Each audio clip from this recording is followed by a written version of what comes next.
Hello ladies and gentlemen, and welcome back to the Tom Dark channel. I'm your host, Tom Dark, and today we're not talking about drama. Instead, I'm going to be giving out some advice, some wisdom. Call me Andrew Tate, call me Hamza, because today I'll be acting as your parasocial dad by discussing really the only topic I feel like I'm a good authority to talk about. YouTube.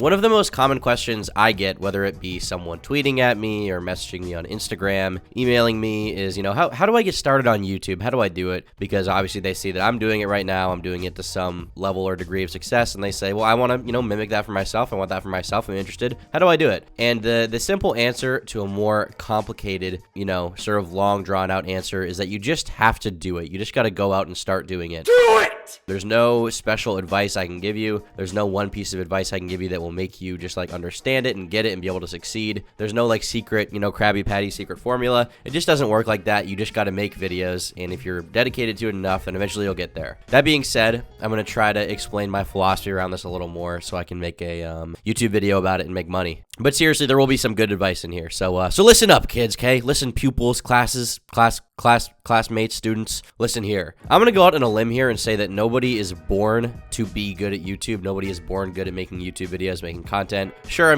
some people are more sociable in their youth because of their environments that their parents put them in. Some people are born more attractive, which gives them an advantage because, people obviously like to look at attractive people on camera. There's a reason why, most of the most popular streamers are relatively attractive people. But generally speaking with YouTube, we all kind of start at the bottom. We all start at the same level of no experience. And that's kind of the beauty of it. YouTube is synonymous with the American capitalistic dream. Before all of the socialists rage at me, okay, and get mad at me, I know, okay. Capitalism is unbased, it's bad. Well, what's the other one? Property owning is exploitation or something, I don't know. But before all the socialists rage at me, okay, I'm not here to go Great Gatsby on you or something. I'm not here to preach about how capitalism is so awesome. But I will say that I do find something romantic in the idea that YouTube is accessible to the entire world. And as long as you have the money for an internet connection and some kind of device, you can hypothetically get on YouTube and make, and upload content of your own. And from that content, others are going to flock to it. You can become famous, you can become rich, you can create businesses, and you can just grow. You can become a huge brand. And YouTube allows that opportunity. It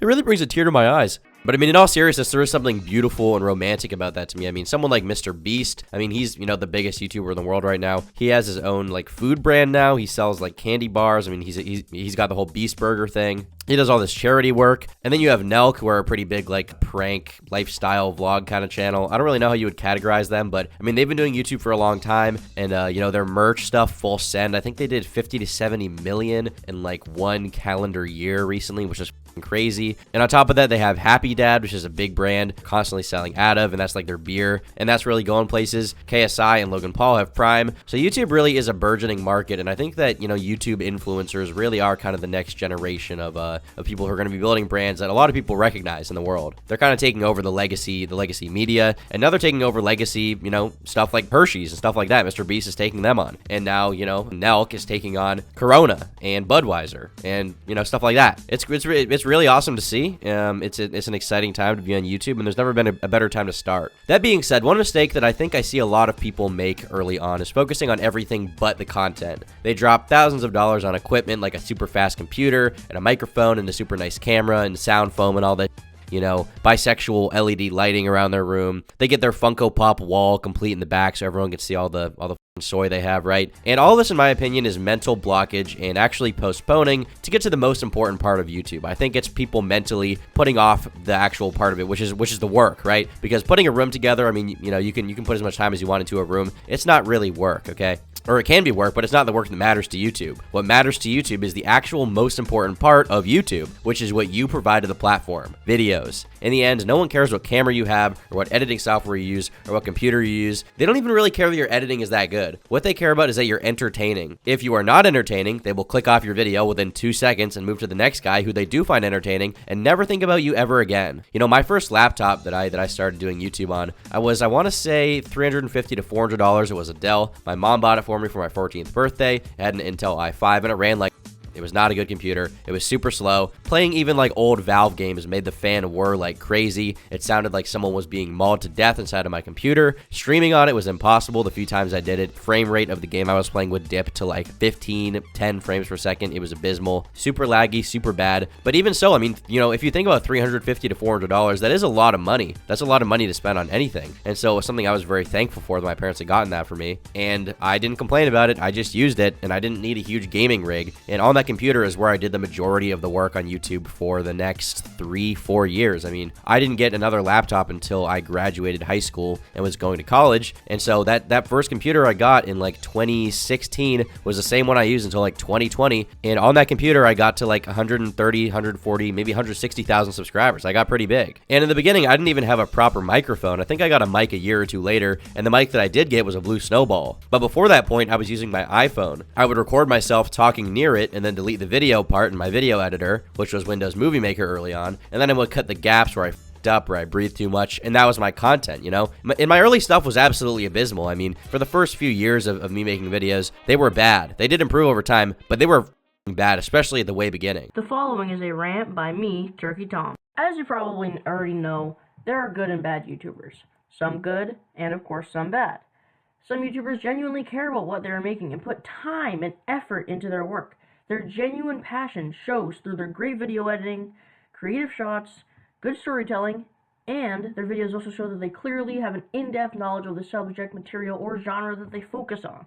I was 13 or 14 when I made this, which, I mean, even for a 13 or 14-year-old, I mean, this is just terrible. This is like awful bottom-of-the-barrel content that nobody should have ever watched, and barely anyone did watch. They got like 100 views, maybe this video did. It wasn't very much. But what I see looking back at this, even now when I look at this content, despite the cringe, despite the terrible quality of everything, like I could pick apart every aspect of this very easily, right? I see the vision. The video was planned, it was written out, I had the character stills, I had points, even if they were bad. I inserted clips in the video that were referenced by me to make the points make sense, and I was kind of mimicking other YouTubers, right? It would be, you know, the character stills drawn, me talking about something, then I'd play a clip, and that's what other people were doing at the time. It was like reaction commentary stuff. And while the execution in every way is just terrible, at the end of the day, I had the vision in my head of a coherent video, and that vision was more important than anything else to me, you know, for someone really starting out in this case. For all of you guys making content, you just have to accept that the first few videos you're going to make are going to be very bad, and in a few years, you know, you'll cringe at it, and in a few more years, you'll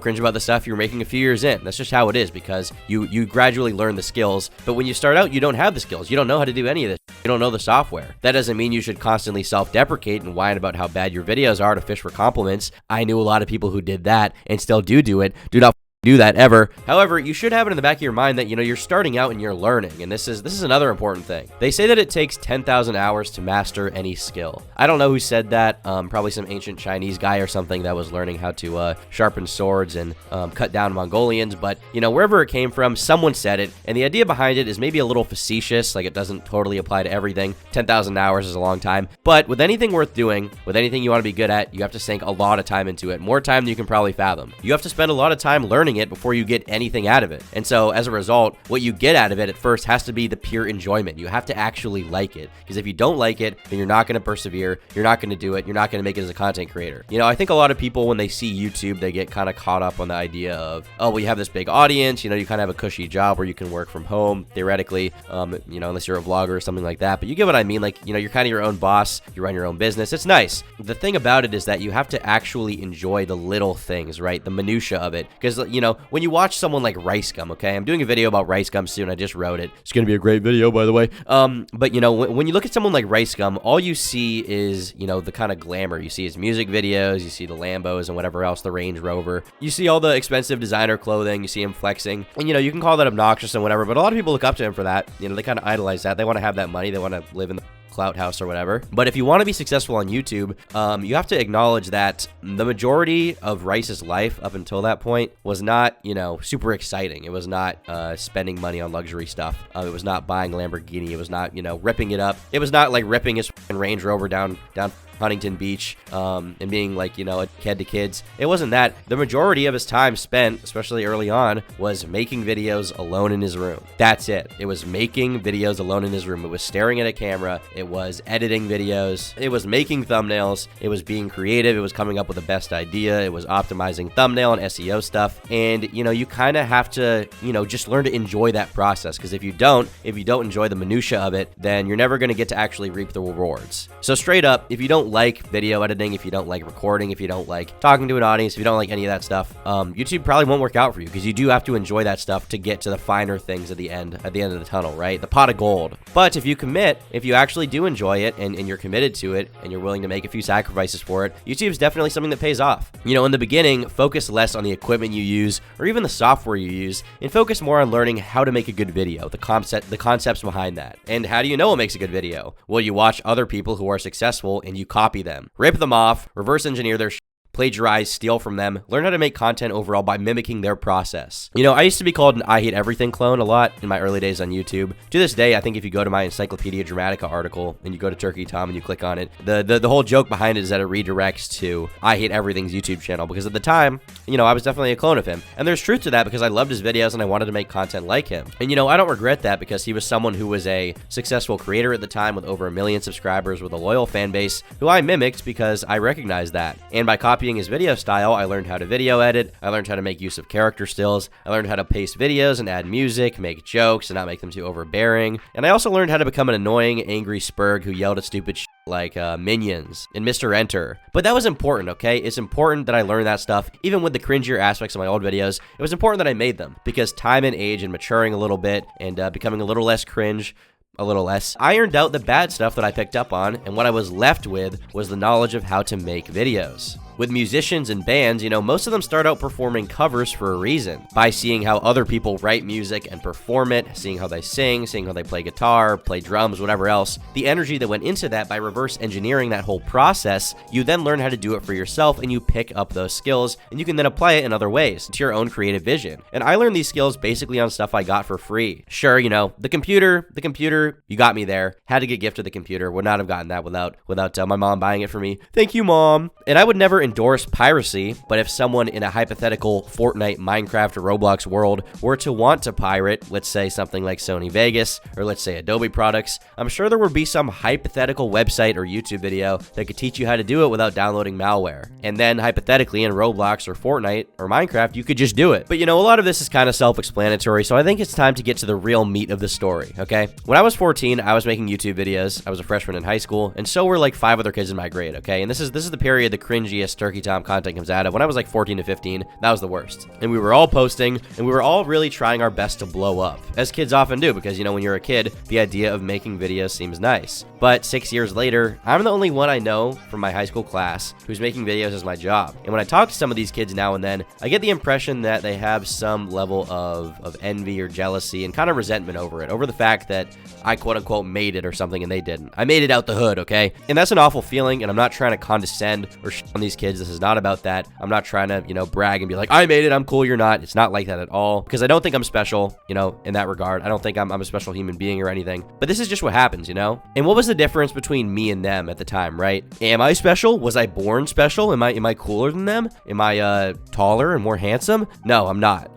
I was not. My videos when I was 14 were actually far worse than all of theirs. They had a better grasp on how to make content at the time. I was actually abysmal at every part of it. I had a terrible mic. I was terrible at recording. I was terrible at narration. I was terrible at writing. I was terrible at making points. I couldn't make thumbnails for I was embarrassingly worse than them, and they all knew it at the time, and it was kind of a joke to them, you know? I mean, you guys saw the video. I don't even know how to describe how bad it is. I don't know. Does anyone know?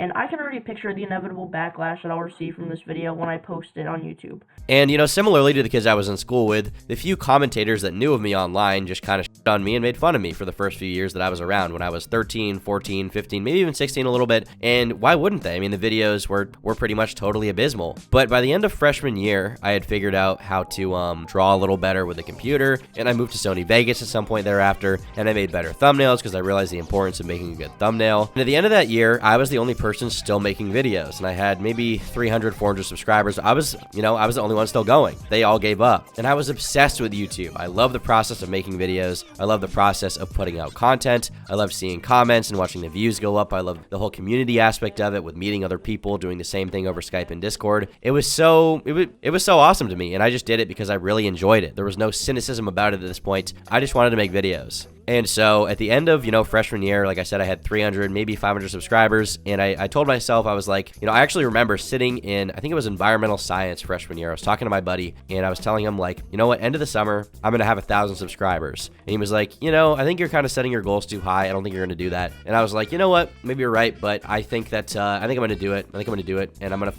do it. And I did. By the end of that summer, I had 1,000 subscribers. And the next year, I remember tweeting out, I had, by the end of my sophomore year, I think I had 14,000 subscribers. And I remember tweeting out on my Twitter account, on the original, I think, Turkey Tom Twitter. Maybe it was Turkey Tom YT back then, I don't remember. But I had 13,000 subs, and I was like, by the end of the summer, I'm going to have 50,000. And everyone, including, some of my YouTube friends at the time, were like, Tom, you're shooting a little high. You're kind of, you're being unrealistic about this. I don't think you're going to make it. But by the end of that summer, I had 50,000 subscribers. And, year after year, summer after summer, I kept doing it. I kept making videos. I made plans to make myself committed. I, tried to upload every week. I had backlogs of videos, so I would have a bunch of stuff to go out when I was away. I pretended to be sick, and I'm not endorsing this if you're in high school. I really, this is something I really did. I pretended to be sick so that I could stay home and make YouTube videos. I would skip school so that I could make YouTube videos.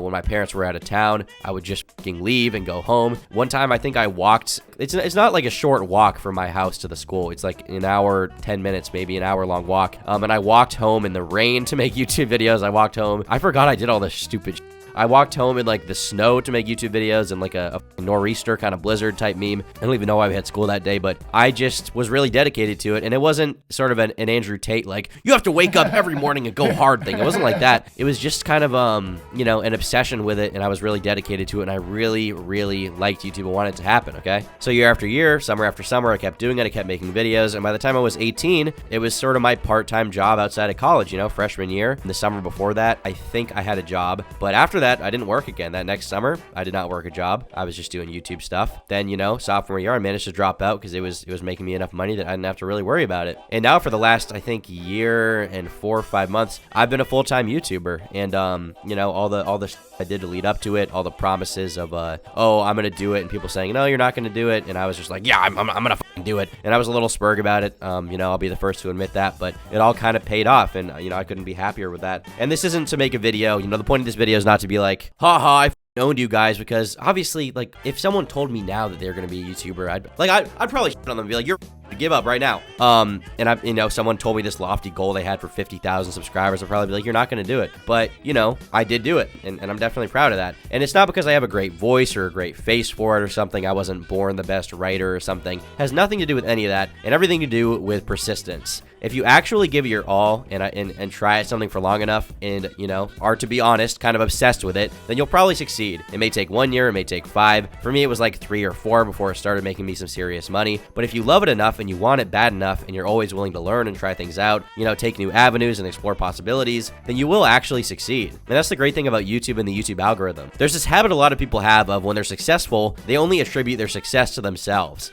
But they also, by the same token, when they're unsuccessful, they have a habit of attributing their success, attributing their failure to outside factors, right? Oh, well, I blew up because I'm the best YouTuber. And then when they start getting less views, or maybe they never blew up, they say, oh, well, I didn't blow up because of X, Y, and Z. And none of those things are, them. It's not them taking personal responsibility for the reason that they didn't make it, right? And some of that stuff is real, sometimes you get hit by a car and can't record videos, but 99% of the time, if you want to blow up on YouTube and you're actually trying, you're spending the proper time on it, you're always improving, then eventually you will, okay? I've seen so many people do it, it's not even funny. I remember like 100 people that I could probably name in a list right now who I knew them when they had like almost no following, and now they're super famous, like multiple million subscribers, right? At the end of the day, the YouTube algorithm is just designed to deliver people what they want to watch. If you're making what people want to watch, then eventually you will blow up because people will watch it. So if you want to make videos and you want to succeed in some way and you want to become successful, whatever that means to you on YouTube, then you can do it. Like I said, I've seen so many people, talk about how much they want to start YouTube and then quit 6 months in and complain about how they never got anywhere. And it's like, it kind of sort of pisses me the off, because there's this arrogance to that kind of mindset. Like, you think that you, out of the entire world of other people trying to make videos and, people who do it successfully, some of whom have been doing it for over a decade, keep in mind, you think that you are entitled to be doing this as your job just because you made a few videos for half a year and then got bored, right? Pretty much everyone who does YouTube successfully long term knows that this is a competitive space, and to succeed, you have to be trying your best, constantly competing against thousands of other people, maybe hundreds of thousands of other people who are trying to do the same thing you're doing. And the space is more competitive than others nowadays because the website is growing and more people are coming to it. But at the same time, that also means that there's more opportunity than ever. Who would have ever thought 20 years ago that you could make a living playing video games while other people watch? Who would have thought you could make more money than the people who made the games in the first place? It's ridiculous, right? It's so insane to think about what the internet and YouTube in general allows you to do, okay? It's an insane opportunity. To miss out on it would be catastrophic failure. And on the feeling of regret, if you never try, then you'll never succeed. You literally do miss every shot that you don't take, whatever else, blah, blah, blah. You know what I mean? If you never try, you'll always fail. If you do try, to make it on YouTube, if you're thinking about it, if you do try, then you may fail, but you could succeed. You'll never find out unless you try it. So, you don't have much to lose by trying to make YouTube videos, especially if you have the time to kill, if you have a bunch of free time, if you're not working a, slog 9 to 5, if you're a kid, I don't know, if you're a kid and you have a bunch of free time and you want to do it, just try it out. Why not? Now, if you want some more YouTube advice, there are some other places you can go for that. I'd recommend watching the Joe Rogan podcast with MrBeast, as well as pretty much any podcast appearance with MrBeast. The episode of him on Full Send with the Nelt guys was great as well. There's a reason why he's the most famous YouTuber. It's because MrBeast is probably the most talented, motivated, and intelligent mind to ever come to YouTube. And I think there are going to be some people who are like, oh, why are you writing him so much? Why are you writing him? You can say that if you want. I don't care. He is definitely the most talented person to ever work on YouTube. He's just so obsessed with video making. He loves the platform. He sinks all of his energy as a living being into it. He has for like more than 10 years. And for that reason, he's the most successful person in the world. If you deny that, then you're stupid. And I don't care what your opinion is. He has so much good advice, he has so much insight, and he gives it out for free on these podcasts, so go listen to them. If you can listen to his advice, make videos, and harness even 10% of the knowledge and effort that he's put into YouTube into your own stuff, then you could be wildly successful, okay? He is the biggest for a reason. He did not ride any wave of popularity or trend to do it. He's been doing it for years at this point. He's great at making videos, he's great at building businesses, and he's just making the best, most engaging content in the world right now, and I think to deny that is to deny reality. Maybe it's not your personal taste, sort of analytically, okay, scientifically, he has it down to a science, he knows how to do it. So obviously, listen to the guy's advice who does it better than anyone else right now. Now, with the rambly stuff out of the way, I will give some specifics as to, some pointers that I would say to start with that will help you along the way. Thumbnails are important. Thumbnails are so important, and despite that, a lot of people on YouTube do not take them seriously enough. Empleman did a great video about YouTube thumbnails. I recommend watching them for some advice on the basic ideas, but, kind of in short, keep it simple, make it like 2 or 3 images max. If you're going to use text, make it super legible and super big. Make sure it says losers, creeps, make it catchy, make it something super clickable. I mean, you put all of this effort into a video, okay? You put 5, 10, 20, 30 hours into a video. You have a responsibility to get the most amount of eyes on it possible, to get the most amount of people to click on it, watch it, and make you money and give you attention for the time you put in. You have a responsibility. I'm telling you right now, if you don't do it, you're doing a disservice to yourself, and you're wasting your time. So focus on the thumbnail, make a good thumbnail. Make videos people want to see. I hate to break it to you, but you can't just make anything, okay? There has to be some point to it, okay? It can't be so avant-garde, it can't be so out there. There has to be some reason for people to watch you. Make videos talking about popular things. Make videos talking about popular people, current events, books, movies, something that people are interested in looking for, okay? Maybe you're the best writer, maybe you're the funniest, but you also have to be, unique to some level, okay? You have to be unique in a way that people will have to go to you for one thing. Maybe you're the meanest person, okay? Maybe you're the most brutal commentary YouTuber ever. Maybe you do the wildest things in your vlogs, okay? Maybe you're like Steve will do it, and you pound like 30 beers in one video. Maybe you give away the most money like MrBeast. Maybe you know how to fix a car the best. Maybe you're the best mechanic in the world, okay?